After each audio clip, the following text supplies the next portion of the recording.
ரொம்ப முக்கியம் சார். இந்த வருஷம் ரொம்ப ரொம்ப முக்கியம். ஆனால் ரொம்ப கஷ்டமாக இருக்குது. யாருக்குமே எந்த ஓட்டுமே இல்லைன்னும் போது ரொம்ப கஷ்டமாக இருக்குது.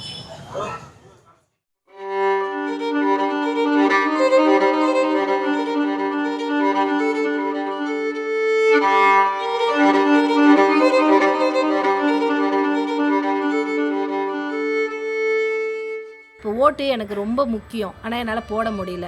அது ரொம்ப வருத்தமாக இருக்குது. எனக்கு ரொம்ப கஷ்டமாக இருக்குது. இப்போ என் ஓட்டை இப்போ நான் போட முடியுமா? ரொம்ப கஷ்டமாக இருக்குது. ஏன்னா இது என்னோடய ஃபஸ்ட்டு ஓட்டு.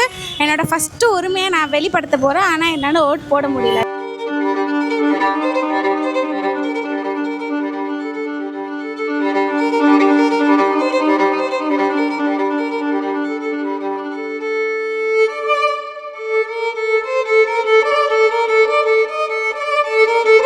ஆக்சுவலாக என்கிட்ட ஓட்டர் ஐடி இருக்குது. ஆனால் ஓட்டர் ஐடி பார்த்திங்கன்னா ஜிகேஎம் காலனியில் இப்போ நாங்கள் வாடகை வீட்டில் இருக்கோம். மாறி மாறி இப்போது 14வது தெருவில், அதாவது 25வது தெருவில் இருந்தோம். அதுக்கப்புறம் மாறி இப்போ இந்த இடத்துக்கு நாங்கள் வந்துட்டோம். இப்போ இந்த 42ல் இருக்கிறேன். ஆனால் நாங்கள் இல்லாததுனால ஹவுஸ் ஓனர் சொல்லுவாங்க இல்லைங்களா, அவங்க காலி பண்ணி போயிட்டாங்க அப்படின்னு சொல்லிட்டு நாங்கள் இல்லை அப்படின்ட்டுன்னு இது பண்ணிட்டாங்க. ஆக்சுவலாக பார்த்திங்கன்னா எல்லாத்துலேயுமே ஃபோன் நம்பர் இருக்குது. அந்த ஃபோன் நம்பரை வச்சு இவங்க கான்டாக்ட் பண்ணி கூட அட்ரஸை விசாரிச்சுருக்கலாம். ஃபஸ்ட்டு ஒரு வாடகை வீட்டில் இருந்தேன். இப்போ ஒரு வாடகை வீட்டில் மாறி இருக்கேன். ஃபஸ்ட்டு வாடகை வீட்டு அட்ரஸ் எடுத்து இந்த ஓட்டர் ஐடி எடுத்தேன். பட் இப்போ எனக்கு இந்த ஓட்டர் ஐடியில் லிஸ்ட்டே வரல.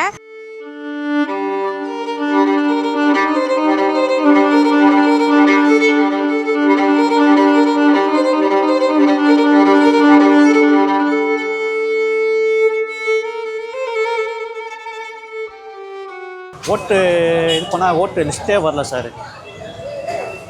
எந்த இதுலையுமே பார்த்தாலும் வார்டுலேயும் கேட்டோம், வார்டுலேயும் இல்லை. ஃபார்ம் ஃபில்அப் பண்ணி விட்டோம், எதுவுமே இது இல்லை சார். எதுவும் எந்த இதுலையுமே லிஸ்ட்டு எதுவுமே வரல. எனக்கு மட்டும் இல்லை, நிறைய பேருக்கு அது மாதிரி தான். இவ்வளோ நாள் இருந்த ஓட்டு ஃபஸ்ட்டெல்லாம் போட்டதை விட இப்போது ரொம்ப முக்கியம்னு நினைக்கிறேன்.